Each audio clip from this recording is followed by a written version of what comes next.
I like the fact that we live in a time when revelation is ongoing, and that as we're prepared and ready for it, more revelation will be revealed.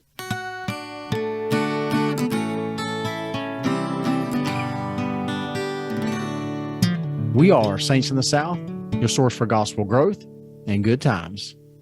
Welcome back, everybody, to another episode of Saints in the South, episode 209. Niner. Got all four of us here this evening. Yep. We got the Rogue Bishop back. Rogue Bishop is back. He's been healed. Everybody's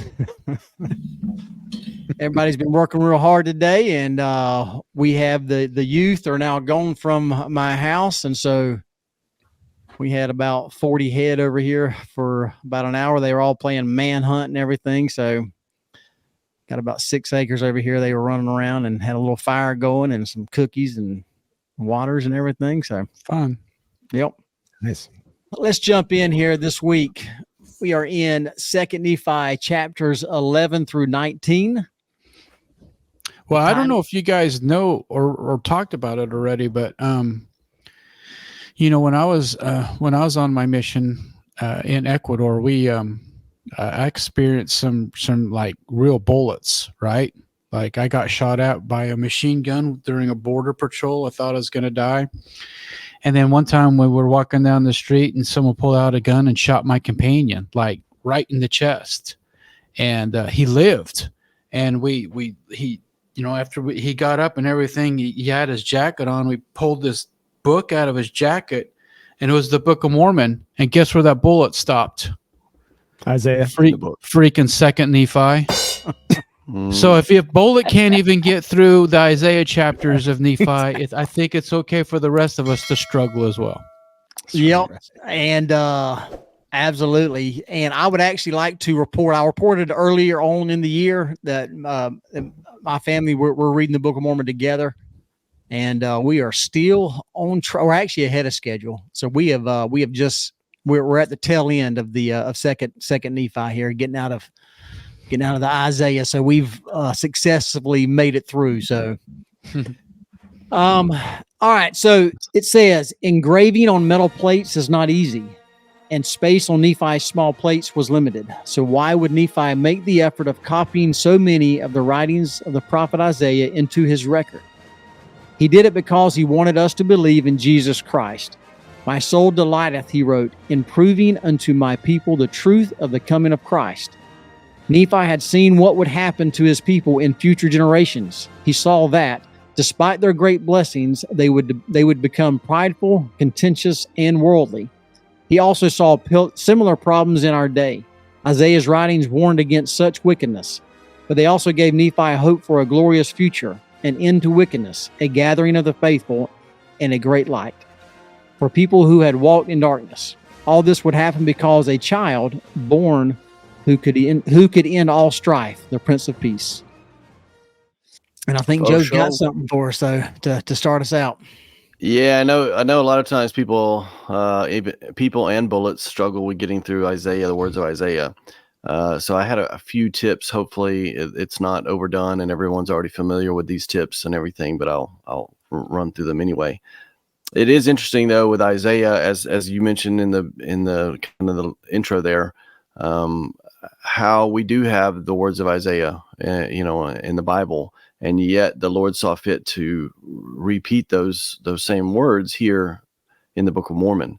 In fact, I believe it's just over 1/3 of the Book of Mormon are words of Isaiah. And if the words of Isaiah were put into one book in the Book of Mormon, I believe it's the 4th largest book in the Book of Mormon. So it's clearly pretty important. And to Michael's point, everyone struggles to get through, right? Even the people back then struggled with the words of Isaiah. I think Nephi said that, the people say these are hard words, hard to get through. No, it's just for me. I can't do it. You can. You can do it. You can. You can. So I'll give you a couple tips that help me. One is Henry Ford. So recently my dad and mom, they drove down from Alabama to surprise Lincoln at his championship basketball game. And as I'm taking Lincoln to the game, he's got to be there early. I get a text from my parents that they broke down in Waresboro. And I was like, oh no. So I called, shout out to Marcus and also to the Bennetts, Barry and Emily. They helped us out. They took my parents and brought them to the game. They were able to watch the rest of the game. Afterwards, I went over there and we looked at the truck, needed a new water pump. So a day or so later, we got the parts. I took the old pump off, put the new pump on, but then getting the hoses back on, they had changed shape a little bit because now they weren't under tension.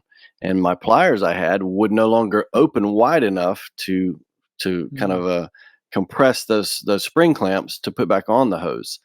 And so there I was stuck. I didn't have the right tools. And so when you're getting through Isaiah, Henry Ford, you got to have the right tools or you're just going to be stuck, right? So here they are, right? Henry Ford, William Shakespeare, Mr. Cotter. You remember Welcome Back, Cotter? Is that too old? Too old? Okay. Up your nose with a rubber hose, teach. That's right. Up your nose with a rubber hose. Welcome back. And then Elmer's glue. Okay. Those are my tips. William Shakespeare, if you remember, was it Romeo and Juliet? Shows a snowy dove trooping with crows as yonder lady or her fellow shows. Right, that's Shakespeare. That's poetry, and we somewhat get Shakespeare, but he's not speaking literally. There's things that are imagery. There's things that are metaphorical. There's things that may even be unnecessary, but it helps with the rhyming or the whatever.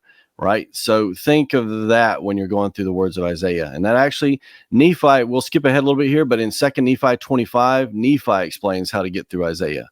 And he talks about that specifically in 2 Nephi 25, 1. Know the manner of prophesying among the Jews. They often would prophesy or write these prophecies and stuff in poetic form and full of imagery and metaphors and things. That was their way.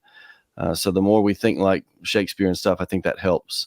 Mr. Cotter was a high school teacher for the Sweat Hogs, right? Wasn't that the group there? Yeah. Yep. So he was a history teacher. He helped these kind of rambunctious young men figure out things by teaching them history, geography, and context. He kind of helped them understand what was going on in their world around them. And we got to do the same thing. Remember with Isaiah, where he was from, what was going on in his time. He was over there in Israel, was already divided into the land of Ephraim, if I recall, and Judah.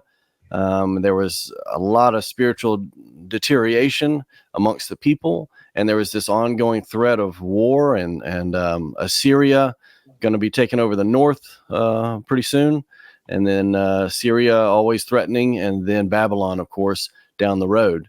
And so that was kind of a very much part of his worldview at the time. That's helpful when you're going through the words of Isaiah. And then Elmer's glue. Did you guys ever do this when your kids put Elmer's glue on your hand? Oh yeah, and peel the skin, peel the dead skin off. Right. Right. So remember, Elmer's glue, okay? You got to apply it to yourself. So the words of Isaiah, apply it to yourself. And he talks about that as well. Nephi does in multiple places. 2 Nephi 6:5, 2 Nephi 11:8, 1 Nephi 19:23. These different things. There's also, and Isaiah said this as well, that in our day, these things would be useful to us. And why our day? I think part of it is we live in a very similar culture.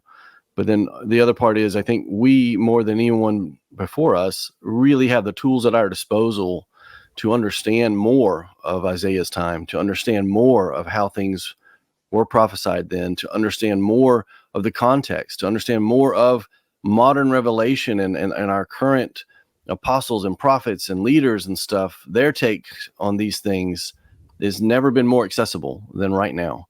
And the devices that we hold in our hands, and those types of things. So that's pretty much it. But kind of looking through the metaphors and applying these things to ourselves can definitely help us out. And then digging verse by verse to reveal the context and things helps. Nice. Yeah. Very good. I know I like the lead up story to that as well. So 2 hours and 15 minutes. That's what it took. to get it fixed. Yeah. Wow. Wow. If anybody can do it, Average Joe can, because he's not so average. He's pretty deceptive with that name there, but he can he's a man with the hands, can take care of some stuff. Just have to change it to persistent, Yep. Joe. Persistent. And he's That's right. and he's smarter than your average bear too. To boot. I do tricks for snacks. That's right.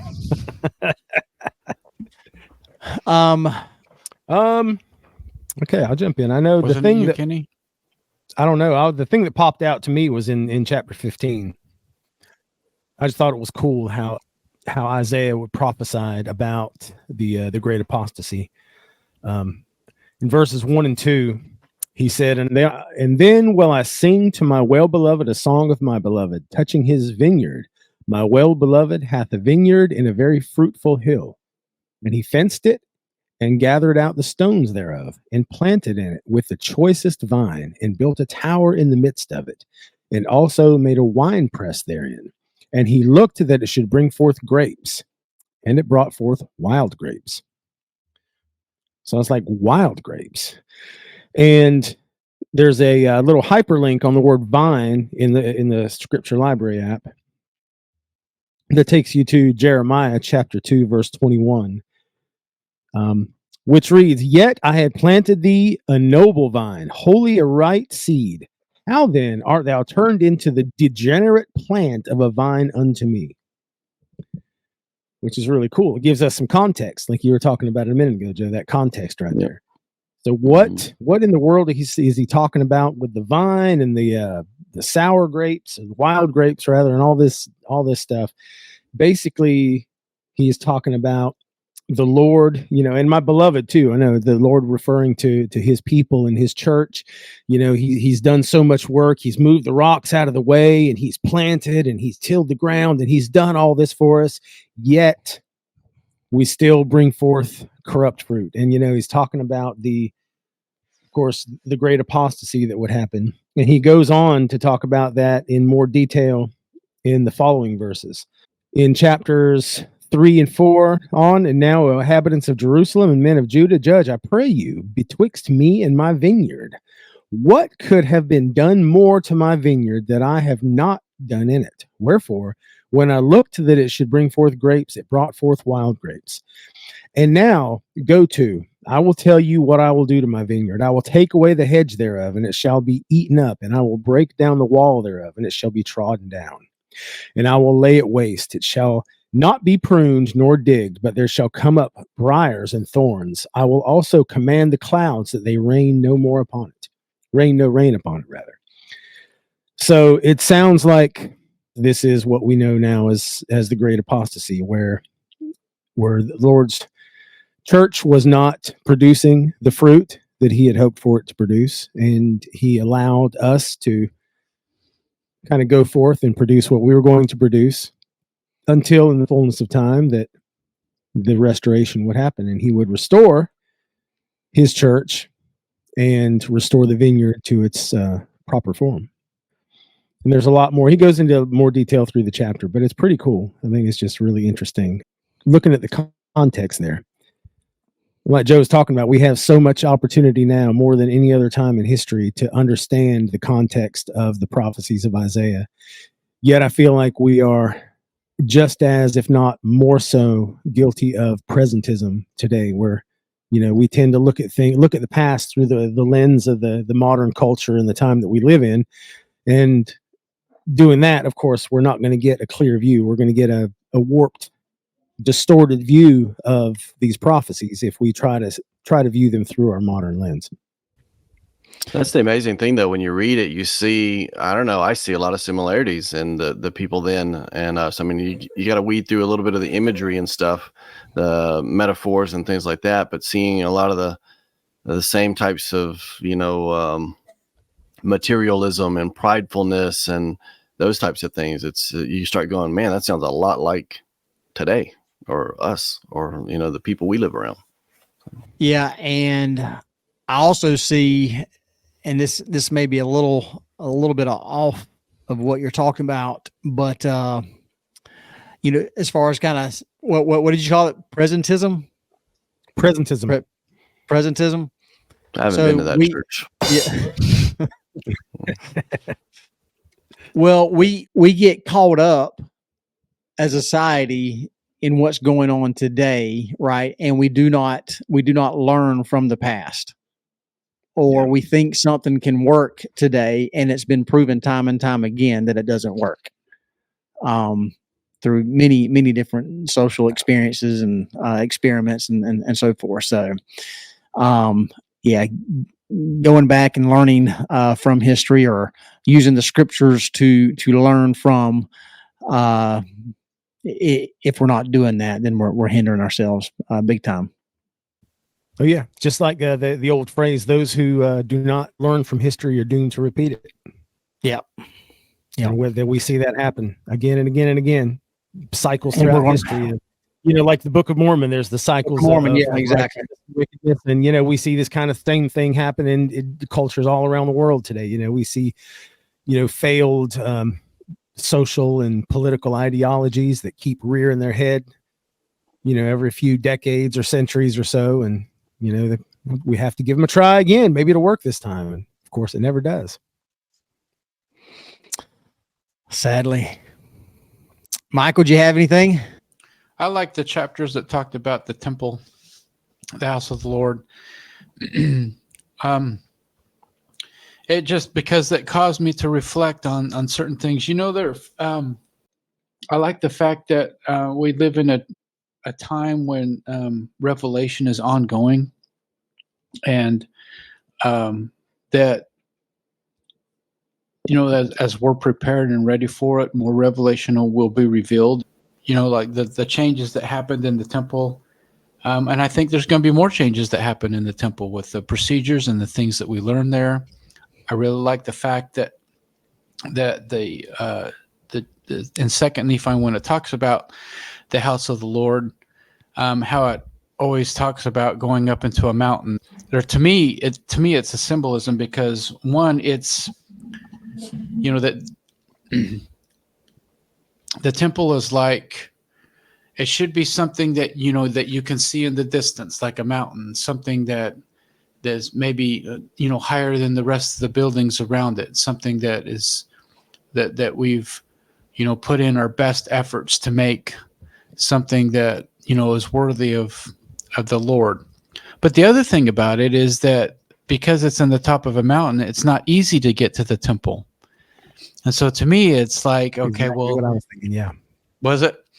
Yeah. It's it requires work on our part. It's not easy, and the Lord isn't going to come halfway down the mountain and meet us there. He wants us to come all the way up, not because he's a mean or a bad dad or anything like that, but because he understands that the work we put in to get to the top of the mountain, or to get to the temple, is actually is better for us. It's going to prepare us.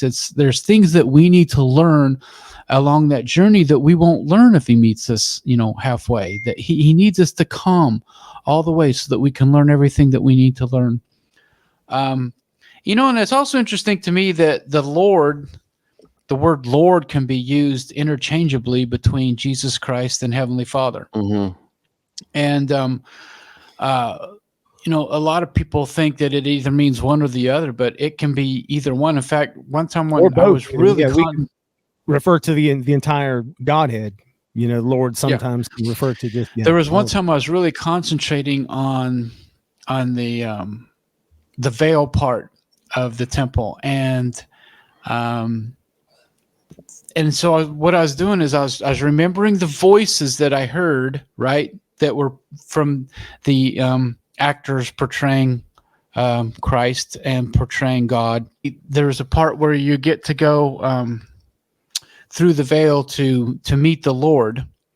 That's not actually what happens. It's all, it's all symbolism. But when I was listening to the voice, I was like, wait a minute, that's the voice that they used for Father. And all the time before that, I thought, well, I'm going through to see Christ. I'm like, no, dude, you're seeing Dad. And I just brought, it was just really special for me because it helped me to understand just how bad God really wants us to come home, how bad our dad really wants us back. He wants all his kids back. He just gives us all these things to try to help us. He does everything that he possibly can within the law and not taking away our agency, but he just really wants us back home. And it helps me feel that love a lot better. Yeah. And that's what I got out of it. Yeah, because we're going going back to our Heavenly Father through Christ, because Christ is the way. And so that's one thing that's really cool to me, really cool symbolism, is the veil itself is actually symbolic of Jesus Christ, because it is only through Jesus Christ that we can return to Heavenly Father. God's so smart. Yeah. Amen. Yeah, and it's, we're this week the Jacksonville site was revealed for the Jacksonville, Florida temple. So that's so when I come across those chapter 12 verses 2 through 3, the scriptures that you're referencing there, like the mountain, with the mountain of the Lord and everything, it's really, really exciting. Especially, I mean, okay, we are a Saints in the South podcast, right? So currently Orlando being the closest, our district's 3.5 hours, Atlanta 4 hours, Birmingham 6 hours, Columbia, South Carolina about 4 hours, 4 or 5 it's hours. The same as Atlanta. Yeah. Atlanta. Yeah. It's all close. Right. And Atlanta, Columbia, Orlando, all really close to the same distance for us. We're kind of smack dab in the middle of all three of those. And even when Tallahassee is built, that's still going to be 3 hours. Yeah, two and a half from I think probably 3 hours for you, a little closer, 2.5 or so for me. Oh, did you see that somebody commented on our video? Somebody in Douglas, they said they did put it in their GPS, and from Douglas they said it will be the same distance to Jacksonville or Tallahassee for them. The exact. Oh, really? Okay. Exact same time down to the minute. The exact same travel time. So it's going to be it's an hour and 36 minutes from my house to Jacksonville, and it's 2.5 from my house to the Tallahassee. Back when the Orlando temple was dedicated back in 1994, there was an article that it came out, and just a quick history here, something that's kind of interesting, kind of showing you how far we've come along. Law officers in Tallahassee, Tallahassee where a temple is being built, for instance, prevented missionaries from getting off the train from 1869 to 1929. 2 elders were arrested in 1895, and a church congregational leader was murdered in 1898. But despite these setbacks, the Church of Jesus Christ of Latter-day Saints eventually rolled forth into the hearts of residents, and by 1904, the state had a little over 1,200 church members. Wow. So, and here we are now with a 5th temple being built. So exciting times. It's a little different out on Washington D.C. was the first temple on the East Coast, and slowly but surely. I don't know if y'all have ever seen that video of all the temples, and how it shows a timeline and shows a map of the world, and it's flashes and everything. That's pretty cool.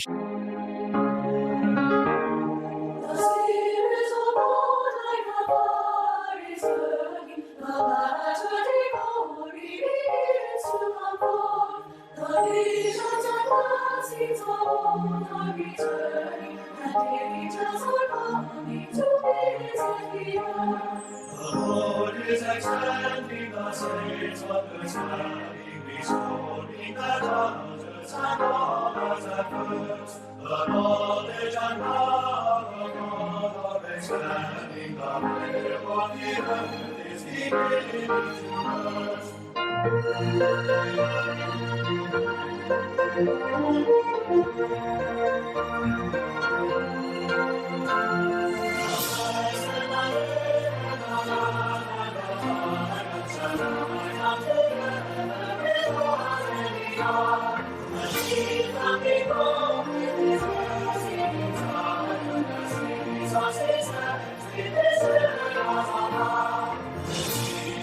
shout with the armies of heaven. Hosanna, Hosanna to God in the Lamb. And glory to them in the highest. We give you song and forever. Amen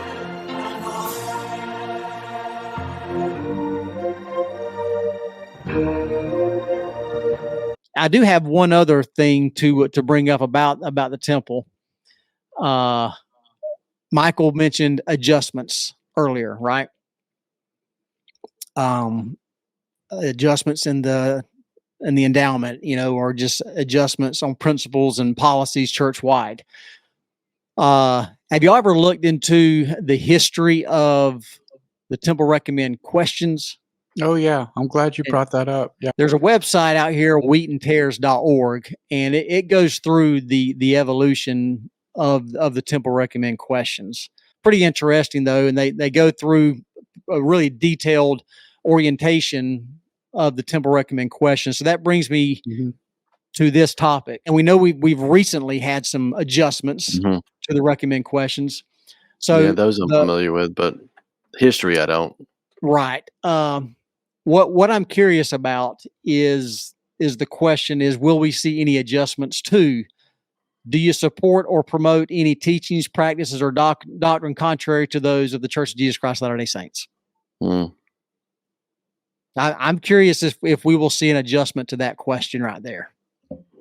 Yeah, because we're at a time now where there are people who are active members of the church who are openly opposing the teachings of the church and openly contradicting the teachings of the brethren at General Conference. There are these social media influencers and such, after General Conference, they come out and they openly contradict the teachings of the prophet and, the Quorum of the 12. And it just blows my mind. I'm like, how can you call yourself a member of the church at all and openly contradict, think that you know better than the prophet? You know better than, those that you supposedly sustain as prophets, seers, and revelators. Well, back a while ago when you guys were still young bucks, the question when that came up was there was a lot of bishops that struggled with that question and members that struggled with the question because at the time the Democratic Party was pro-abortion and the church was strongly anti-abortion. And so the question would come up, and so there was I'm not going to say which way it went because I'm sure it was different every time, but it was like the question was, well, how can you support the Democratic Party and pro-abortion and answer this question honestly?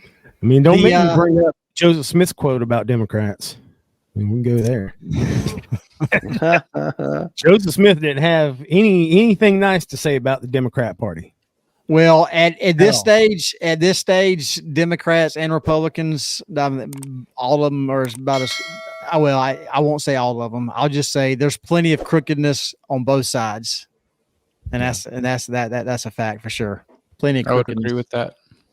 So that's why I tend to refrain from talking about parties and talk more about conservative principles versus liberal principles. Or progressive principles, so to speak. But again, it depends on how far you take that, because it was the founding fathers were progressive, right? In a sense where they were separating themselves from a government, right? And establishing their own government. That was progressive. That was liberal. That was treason. That was treason. That's right. If they would have lost, they would be hung. That's right. For treason, right? But the fact that they won, that we won our independence, saved them. So so there's liberal in progressive in establishing freedom, and then there's liberal and progressivism in aborting babies. It's the thing though that when Jackson, when you brought this up, that I liked was when the question used to be, are you honest in all your dealings? And I would always have to answer that question no. The question now is, do you strive Strive. to be honest? I love to strive. I strive at everything. I'm a good striver. But when it was first asked, are you honest? I always said, no, I'm not. No. And then my bishop or whoever was giving me the interview was like, well, what do you mean by that? And I said, well, only a liar is going to tell you that he's honest. There's no one that's honest all the time. 100% honest 100% of the time. There's no way. Yeah, only Jesus Christ did that. And then he would say, well, can you give me an example? I said, I'll give you 2 examples. Honey, does this dress make me look fat? Oh my gosh, no. You look amazing. I'm not sleeping on the couch. I'm not stupid. Right. And then the other one was, Daddy, does this taste good? Oh, that was so delicious. Thank you. Right. Yeah. Your little bitty kid, a child come up. There's no way I'm going to, well, actually, sweetheart, I love you so much, but this was the worst thing I've ever. No, I'm not going to do that. And so I'd say, so I'm so no. Yeah, I'm a liar. Well, Brother Packard, I think you'll be okay. But to your point. Yeah. Yeah. So the exact question now is, do you strive to be honest in all that you do? Yeah. Right. Whereas I believe it was, are you honest in all your dealings with your fellow man? Is it in Yes. all your dealings with your fellow man? Right. Yep. There's a great, well, first let me, Alexander Solzhenitsyn, here's the quote. The line between good and evil runs not through states, nor between classes, nor between political parties either, but right through every human heart. Yeah. That's good. That's good. Yeah, that's wise. And then I will mention to your point, if you haven't had the opportunity, Calvin Coolidge's sesquicentennial speech on the 4th of July in Philadelphia, what was that, in 1926, I guess, around that time frame. Coolidge. Yeah, keep cool with Coolidge. That was excellent speech, and very, very good. If you haven't had a chance to read it, and then read it to your kids or have them read it. He essentially gives a history, a bit of a history lesson to say how the United States, how their thinking came about, the advancements in political thought and ideology, and why it was necessary. And then also he sees into the future a bit and makes a great argument on why it's not a good idea to go tinkering around with the way things are set up. And he gives this great example of there's nothing more equal than being equal. So anyone that makes the argument that equality is not enough, we need to change things for this group or that group or another group, he says that is not equality. That is only going down from the pinnacle. So that's only going regressively. So they will say we're making a progressive argument that we need to look out for this group or that group or this, whatever, but it is a regressive ideology. It is going backwards in the scale of human improvement. And he just does a fantastic job of making that case. So yeah, Calvin Coolidge's sesquicentennial Independence Day speech, Philadelphia. I think it was in 26. It's good. All right, we'll go ahead and close this one out. Until next time, y'all keep on striving.